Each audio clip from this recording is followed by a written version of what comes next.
இன்றைக்கி நம்ம simple and சூப்பராக மீன் குழம்பு வைக்கிறது எப்படின்னு தான் பார்க்க போகிறோம். நாங்கள் பெரிய எக்ஸ்பர்ட்லாம் கிடையாது, எப்பவும் போல் அம்மாவோட ரெசிபி தான்.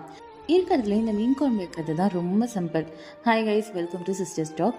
சேனலை சப்ஸ்கிரைப் பண்ணி சப்போர்ட் பண்ணுங்கள். புளியை ஊற வச்சுட்டு ஆனியன் கட் பண்ணிவிட்டு டொமேட்டோவை கட் பண்ணி மிக்சியில் போட்டு அரைச்சி எடுத்துக்கோங்க. மீன் குழம்பு சட்டியில் வச்சா நல்லா இருக்கும்னு சொல்லுவாங்க. ஸோ ட்ரை பண்ணாதவங்க ட்ரை பண்ணி பாருங்கள்.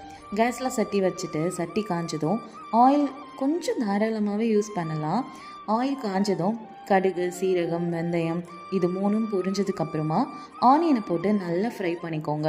அண்ட் கொஞ்சமாக கருவேப்பிலை போட்டு தென் அரைச்சி வச்ச தக்காளி பேஸ்ட்டை ஆட் பண்ணி அது நல்லா பச்சை வாசம் போகிற வரைக்கும் ஸ்லோ குக் பண்ணிங்க. புளியை கரைச்சிட்டு அதில் மஞ்சத்தூள், மிளகாத்தூள், உப்பு ஆட் பண்ணி வெங்காயம் தக்காளி நல்லா ஃப்ரை ஆனதும் கரைச்சி வச்ச புளியை ஊற்றி நல்லா கொதிக்க விடுங்க. நல்லா கொதிக்க விட்டு பாயில் பண்ண எக்கு போட்டுட்டு குழம்பு திக்கானதும் மீனை போட்டுட்டு ஒரு 5 நிமிஷம் கழித்து இறக்கிடுங்க.